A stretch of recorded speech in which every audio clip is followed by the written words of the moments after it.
একটা জায়গায় থাকতে থাকতে আমরা হাঁপিয়ে উঠি, কাজের মধ্যে থাকতে থাকতে আমরা হাঁপিয়ে উঠি। এই হাঁপিয়ে ওঠার আরও 100টা কারণ থাকতে পারে, সমাধান একটাই, আর সেটা হলো বেরিয়ে পড়া। সেই বেরিয়ে পড়ার জন্য আবার কত ধরনের প্রস্তুতি, পরিকল্পনা, গোছগাছের প্রয়োজন হয়। আজ আমরা আপনাদের একটা অপরিকল্পিত ভ্রমণে নিয়ে যাব। আপনাদের স্বাগত জানাচ্ছি মুভ উইথ মঞ্জুরুল করিমে। তবে একটা কথা, এই অনুষ্ঠানের শেষে আপনাদের জন্য একটা প্রশ্ন থাকছে। সেই প্রশ্নের উত্তর দিতে পারলে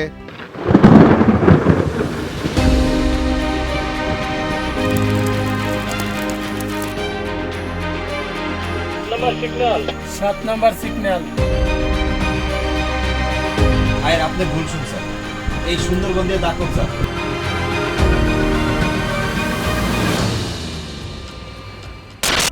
মুভ উইথ মঞ্জুরুল করিম আসলে কি ধরনের অনুষ্ঠান? প্রথমে ধরা যাক, এটি একটি ভ্রমণ বিষয়ক অনুষ্ঠান, কারণ দেশে বিদেশে ভ্রমণের মাধ্যমে অনেক ঘটনা তুলে ধরা হবে এখানে। কিন্তু আরেকটু মুক্তভাবে যদি চিন্তা করেন তাহলে বুঝবেন এটি তথ্য এবং শিক্ষামূলক অনুষ্ঠানও বটে। এ কারণেই 3টি শব্দকে আমরা মূল মন্ত্র হিসেবে গ্রহণ করেছি: ট্রাভেল, ইনফরমেশন, এডুকেশন। জুনের মাঝামাঝি এক রাতে আমরা দল বেঁধে ঢাকার সদরঘাট থেকে লঞ্চে উঠে পড়লাম। চাঁদপুর পৌঁছাতে পৌঁছাতে রাতের শেষ ভাগ। সেখানে কিছুক্ষণ খাবার বিরতি নেবার পর একটা সিএনজি অটোরিকশায় গাদাগাদি করে 6 জন উঠে পড়লাম। গন্তব্য লক্ষ্মীপুর। চাঁদপুর থেকে সড়ক পথে লক্ষ্মীপুরের দূরত্ব প্রায় 43 কিলোমিটার। আমরা লক্ষ্মীপুরের দিকে এগিয়ে যেতে থাকলাম। দিনের লক্ষণ স্পষ্ট হয়ে উঠতে লাগলো। এবার একটা চা বিরতি নেওয়া যাক। একটা সিএনজি অটো রিকশায় 5 জন কিভাবে বসেছে? 6 জন।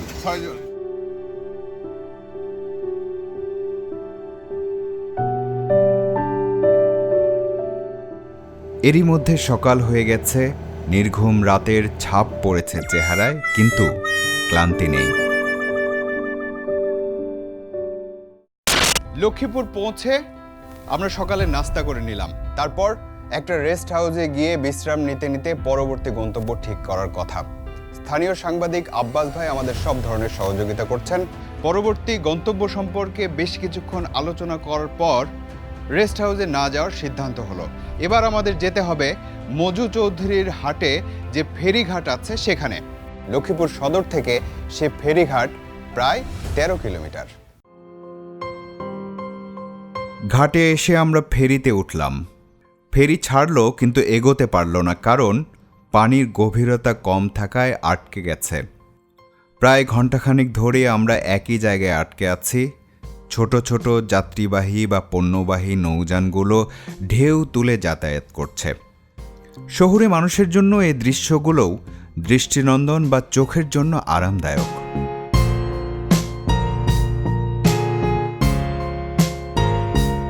একটা সময় জোয়ারের পানি বেড়ে গেল, ফেরিটা চলতে শুরু করল।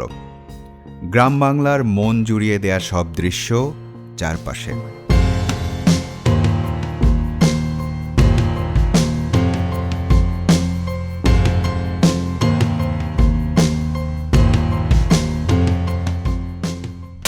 নদী পাড়ের এমন দৃশ্য দেখে আমার একটা গান শুনতে ইচ্ছে করছে।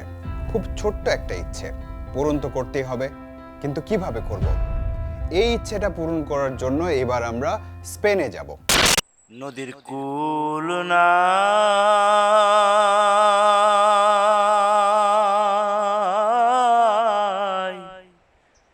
কিনার নাই রে, নদীর কুল নাই কিনার নাই রে। ও আমি কোন কুল থেকে কোন কুল যাব কারে সুধাই রে, আমি কোন কুল থেকে কোন কুল যাব কারে সুধাই রে, নদীর কুল নাই কিনার নাই রে। আশা করি এই এই এই অনুষ্ঠান যথেষ্ট সাড়া ফেলবে সবার মধ্যে। এই অনুষ্ঠান চলমান ধারার যে যে মানে কি চ্যানেলগুলো তার থেকে নিশ্চয়ই ব্যতিক্রম হবে, নতুনত্ব থাকবে এই অনুষ্ঠানে।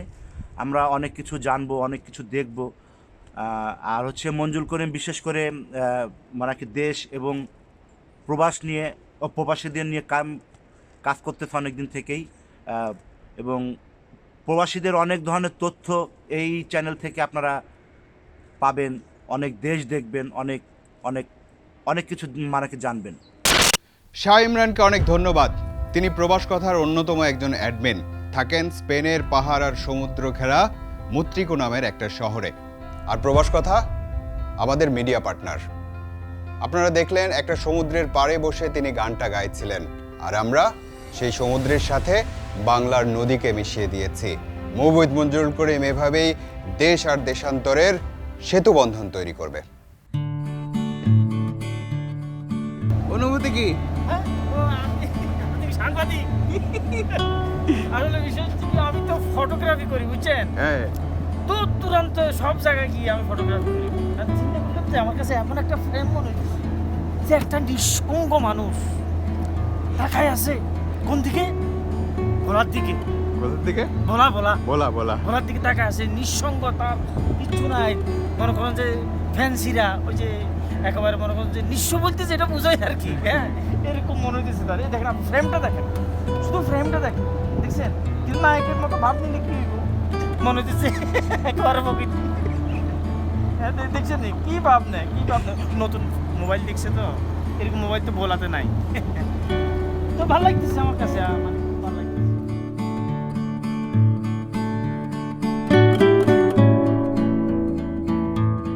আমরা একটা ক্যানেল বা চ্যানেল ধরে যাচ্ছি নৌ চলাচলের জন্য। এখন জোয়ারের সময় চলছে, এই কারণে পানির চতুর্দিকে বেশি এবং জোয়ার জন্যে এই ফেরিটা চলাচল করতে পারছে। আমরা কিছুক্ষণ পরে উত্তাল মেঘনাতে গিয়ে পৌঁছাবো।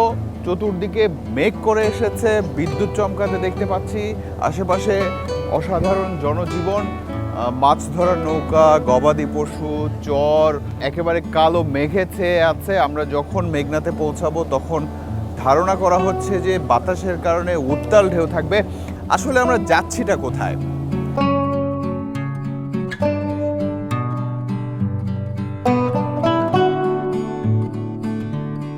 এই যে এত বড় একটা নৌকার ভিতরে মনে করেন যে এতগুলো জিনিস নিয়ে যাওয়া, এটা সার্টিকানি ব্যাপার না। আসলে এটা বিজ্ঞানের বিশাল একটা আবিষ্কার আর কি। বিজ্ঞানের বিশাল একটা আশ্চর্য হইতে পারে, এটা আশ্চর্য হইতে পারে। হ্যাঁ, আপনি তো ভালো জানেন, আপনি তো ভালো জানেন সেটা। এটা আশ্চর্য হইতে পারে।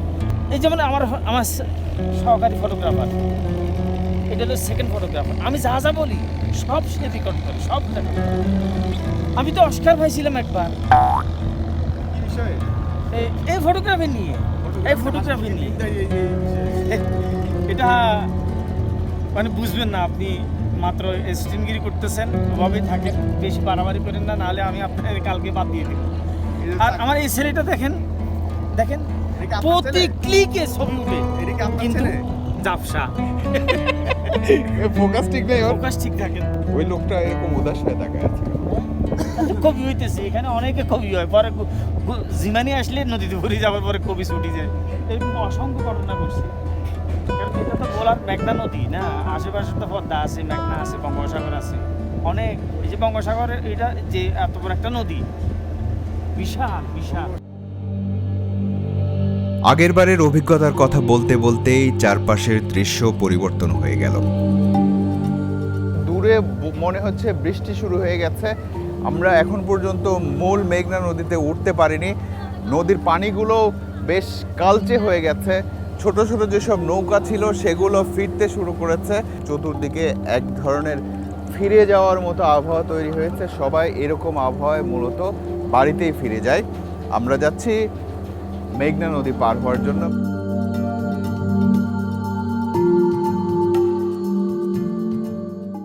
আপনাদের একটু জানিয়ে রাখি, আমরা যে পথ দিয়ে এখন যাচ্ছি সে পথ দিয়ে আমি আগেও একবার গিয়েছি। সেবার নদীকে অনেক উত্তাল আর ভয়ঙ্কর দেখেছি। দেখা যাক এবার ভাগ্যে কি আছে। বড় বড় পণ্যবাহী নৌযান দেখেই বোঝা যায় আমরা বড় নদীতে বা মেঘনায় চলে এসেছি। আকাশের ভাব ভালো নয়, নদীর চেহারাও তাই বদলে গেছে। ঢেউয়ের আকার আকৃতি বদলে যাচ্ছে, তার সাথে ঝোড়ো বাতাস। ছোট ছোট মাছ ধরার নৌকাগুলোকে খড়কুটোর মতো মনে হচ্ছে। পুরো মেঘনা জুড়ে বৃষ্টি নামল, ঢেউগুলো উত্তাল হতে লাগলো। ফেরিতে থাকা যানবাহনের উপর দিয়ে উপচে এসে পড়ছে ঢেউ। ফেরিটাকেও এবার খুব ক্ষুদ্র মনে হচ্ছে। যে কোনো সময় যে কোনো কিছু ঘটে যেতে পারে এমন একটা অবস্থা। খুব মানসিক চাপও তৈরি হয়েছে। এই চাপ সামলানোর জন্য একটা বিরতি নেওয়া যাক। 1 মিনিট, 2 মিনিট, 3 মিনিট, 4 মিনিট, কয় মিনিটের বিরতি নেওয়া যায় বলুন তো? ধরুন আমাদের বিরতি শুরুই হয়ে গেছে। বিরতির এই সময়টাতে আমরা ভিন্ন ধরনের একটা গল্প শুনব। তার আগে বলে নেই, ঝুঁকিপূর্ণ কাজ থেকে যতটা সম্ভব দূরে থাকাই উচিত। কিন্তু কিছু মানুষ তো থাকে যারা ঝুঁকিটাই নিতে পছন্দ করে। গত 9 নভেম্বর ঘূর্ণিঝড় বুলবুল যখন আঘাত হানে, তখন সুন্দরবন এলাকায় লোকালয় থেকে বেশ দূরে একদল দুঃসাহসী তরুণ, না, পুরো গল্পটা আমরা সেই দলেরই একজনের কাছ থেকে শুনতে চাই। আমরা স্টুডিওতে আমন্ত্রণ জানিয়েছি লিসানকে। লিসান বনে জঙ্গলে পাহাড় পর্বতে ঘুরে ছবি তোলে। লিসান, আপনাকে স্বাগত জানাচ্ছি স্টুডিওতে। সেই 9 নভেম্বর ঘূর্ণিঝড় বুলবুল সুন্দরবন লোকালয় থেকে বেশ দূরে, সময়টা কি আপনি অনুভব করতে পারেন? তা তো অবশ্যই। আমাদের জার্নিটা ছিল 8 তারিখ সকালে। আমরা মংলা পোর্ট থেকে 8 জন নিয়ে ছোট্ট একটা শিপ নিয়ে আমাদের যাত্রা শুরু করি। আমাদের যে ডেস্টিনেশন সেটা ছিল একদম বঙ্গোপসাগর কাছে কটকা বিচে। তো আমরা ওইখানে নাইট স্টে করব। যখন আমরা ঢুকি তখন ওয়েদার অত খারাপ ছিল না, গুড়ি গুড়ি বৃষ্টি ছিল। কিন্তু আমরা যখন সুন্দরবনে গহীনে ঢুকতে থাকলাম, 1 ঘন্টা 2 ঘন্টা 3 ঘন্টা পরে আমরা দেখলাম যে ওয়েদারটা আস্তে আস্তে খারাপের দিকে যাচ্ছে। দ্যাট মিনস বৃষ্টির তীব্রতা বাড়তেছে। আমরা একটা মোস্ট প্রবাবলি হরিণটানা খালে আমরা ক্রুজিং করি, আধা ঘন্টার ক্রুজিং।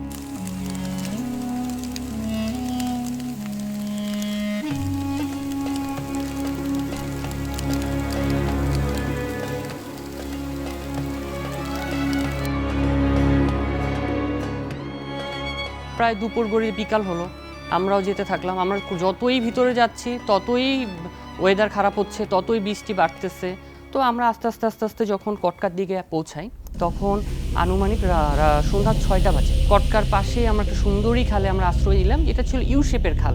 নাবিকের ধারামর্শ মতে যে ইউ শেপের খালে যদি আমরা থাকি বাতাস থেকে কিছুটা আমরা মুক্তি পাবো। যখনই আমরা সুন্দরী খালে ঢুকে গেলাম তখনই আমাদের মোবাইলে নেটওয়ার্ক আসলো, এবং সেই নেটওয়ার্কে ফোন যাচ্ছিল না। হঠাৎ করে একটা টেক্সট আসলো আমাদের একজনের কাছে যে আপনারা বিপদে আছেন, 7 নাম্বার সিগন্যাল। আর তারপরেই আমাদের সবার মোবাইলে মেসেজ আসা শুরু করে যে অনেক সিগন্যাল বাড়বে সামনে, আরও এখন 7 নাম্বার সিগন্যাল, আপনারা ওখানে থাকলে বাঁচতে পারবেন না। 7 নাম্বার সিগন্যাল। বিভিন্ন নিউজ শুনতেছি, কেউ বলতেছে যে ঘূর্ণিঝড় সন্ধ্যায় আঘাত আনবে, কেউ বলতেছে রাতে আঘাত আনবে, কেউ বলতেছে পরদিন আঘাত আনবে। আমরা কনফিউজড হয়ে গেলাম, আমরা কি করব। ও আচ্ছা, আয়ের আপনি ভুল শুনছেন। এই সুন্দরবন দিয়ে দাকব যাবে। দাকবে যায় আঘাত আনবে। হ্যাঁ, তাহলে আপনি এই সুন্দরবন দিয়ে যাবে। এই যে এই সাইডটা দিয়ে যাবে, এই সাইডটা দিয়ে, এই যে সাউথ দিয়ে। আমরা যেই জায়গায় আছি সেই জায়গা থেকে আমরা ব্যাক করা ইম্পসিবল, কারণ অলরেডি সিগন্যাল 7, প্রচণ্ড বাতাস, এবং ওখান থেকে আমাদের মংলায় ফিরতে 8 ঘন্টা সময় লাগবে। আমাদের এই ছোট শিপ 8 ঘন্টার সাথে সার্ভাইভ করতে পারবে না।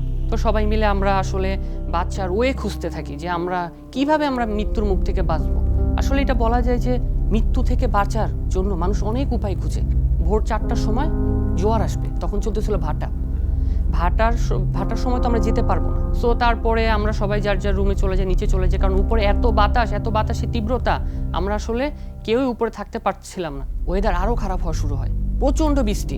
ঘূর্ণিঝড় আসার আগ মুহূর্তে ওয়েদার কিন্তু থমথমে হয়ে যায়, যেটা অনেক ভয়ঙ্কর। সেটা ওখানে না থাকা অবস্থায় কেউ বুঝতে পারবে না আমাদের ফিলিংসটা। তো আমরা 3-4 জন আমরা মনিটরিং করতে থাকলাম, অবজার্ভ করতে থাকলাম যে আসলে কী হয়, পরিস্থিতি কতটা খারাপ হয়, খারাপ হলে আবার আমরা কি করব।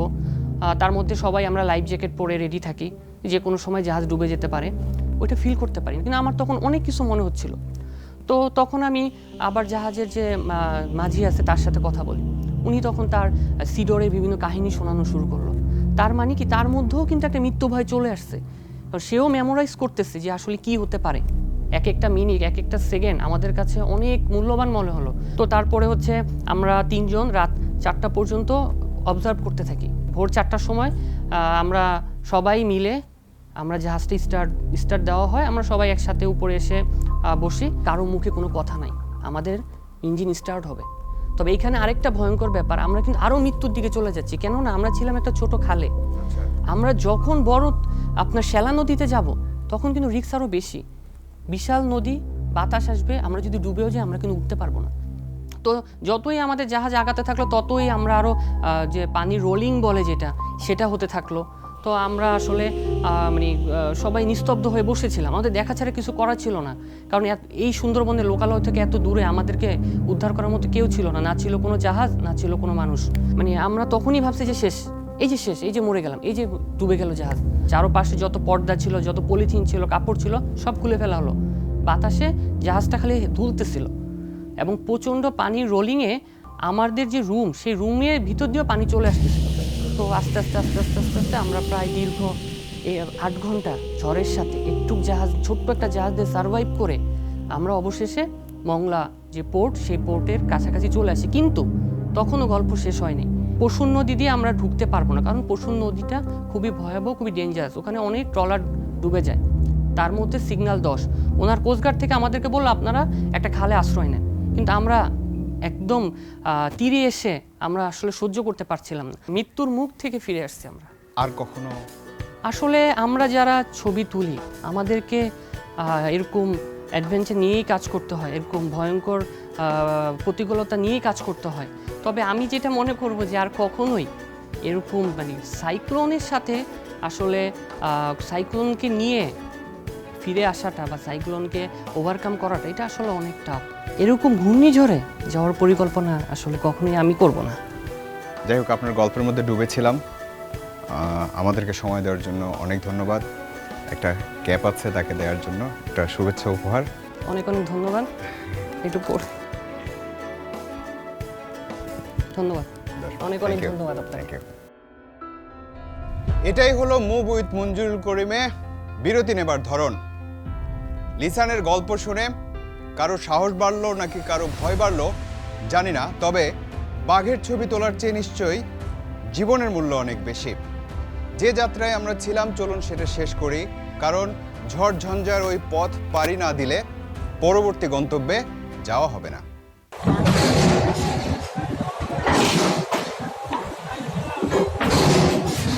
আমরা সামনের দিকে এগিয়ে যাচ্ছি নাকি ঢেউ আর বাতাসের তোড় আমাদের পিছিয়ে নিয়ে যাচ্ছে বোঝা মুশকিল। আল্লাহ কমতেছে, আল্লাহ কমতেছে, আল্লাহ বাইতেছে, আল্লাহ বাইতেছে, বাইতেছে, কমতেছে। আল্লাহ কি সুইচ খেলা খেলা গিতেছে তুমি? সুইচ খেলা মানে সুইচ একবার না বাড়াইতেছে, একবার কমাইতেছে। ভয় লাগে না তোমার? হ্যাঁ, ভয় তো লাগেই, এখনো পর্যন্ত জীবনে একটা বিয়ে থাকা করতে পারলাম না।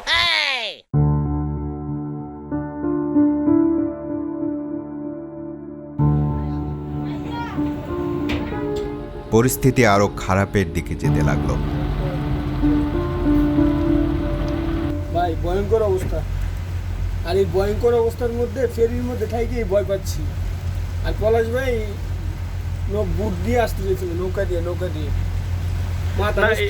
এরকম সিচুয়েশনও এর আগে পড়ছিল তুমি? এর আগে কখনো পড়ি নাই, আমি পানি এমনিও ভয় পাই। তার উপরে আজকে যখন সকালে বলতেছিল যে কলেজে বলতেছিল যে নৌকা দিয়ে যাবে নদীতে, আর কোথাও কখনো কলেজের সাথে ঘুরতে আসবো না অ্যাটলিস্ট।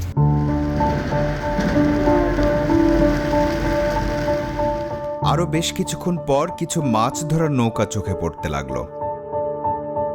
নদীর ওপারে যেন কালো মেঘের সীমান্ত তৈরি হয়েছে।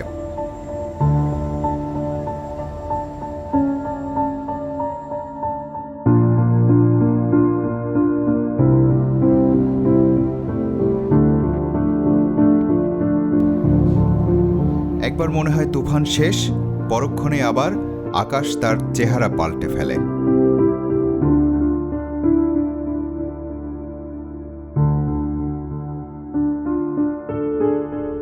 আর কতদূর গেলে এই যাত্রা শেষ হবে? এমন বিপজ্জনক পরিস্থিতিতে এটাই হয়তো সবচেয়ে বড় প্রশ্ন।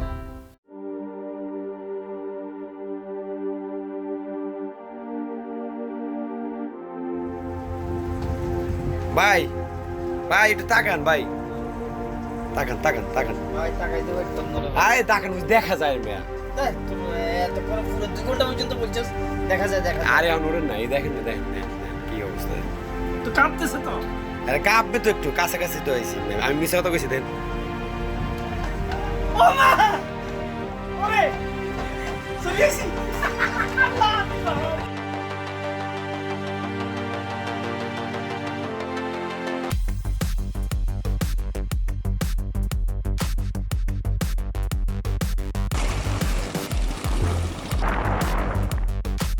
ওরে না, হ্যাঁ নিচে পাড়া দাও। অবশেষে ভয়ঙ্কর অভিজ্ঞতার মধ্যে দিয়ে রোমাঞ্চকর যাত্রার অবসান হলো। ভোলার ইলিশা ঘাটে যখন আমরা পৌঁছলাম তখন ঘাটের অবস্থা এমন।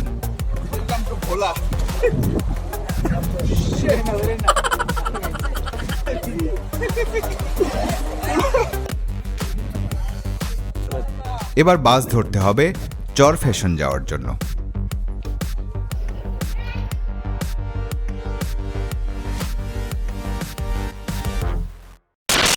আজ তাহলে এ পর্যন্তই থাক, কি বলেন? পরের পর্বে কতদূর যাব এখনো জানি না, তবে যাবার আগে আপনাদের জন্য প্রশ্ন। লিসানের গল্পে সুন্দরবন এলাকায় 2টি নদীর নাম উঠে এসেছে, একটির নাম পশুর, আরেকটি নদীর নাম কি? এই পর্ব প্রচারিত হওয়ার 7 দিনের মধ্যে ভিডিওর নিচে মন্তব্য করতে হবে। সঠিক উত্তরদাতাদের মধ্যে থেকে একজনকে লটারির মাধ্যমে বেছে নেওয়া হবে। বিজয়ী সেই একজনের জন্য থাকছে চামড়াজাত পণ্য প্রস্তুতকারী প্রতিষ্ঠান বাংলাদেশি প্রতিষ্ঠান ট্যানের পক্ষ থেকে একটি আকর্ষণীয় উপহার, এবং সেই উপহারের গায়ে ভাগ্যবান সেই বিজয়ীর নামটাও খোদাই করা থাকবে। তবে একটা জিনিস মনে রাখবেন, যা করার এই 7 দিনের মধ্যেই করতে হবে। আর কোনো বিজয়ী যদি প্রবাসে অবস্থান করেন বা প্রবাসী হন, তাহলে তার মনোনীত কোনো ব্যক্তি পুরস্কারটি গ্রহণ করতে পারবেন। সাথে আপনারা যদি মুভ উইথ মঞ্জুরুল করিমে নিজের ভ্রমণ বিষয়ক ভিডিও পাঠাতে চান, তবে mkcommunications&solutions@gmail.com এই ঠিকানায় পাঠাতে পারবেন। এবার তাহলে বিদায়।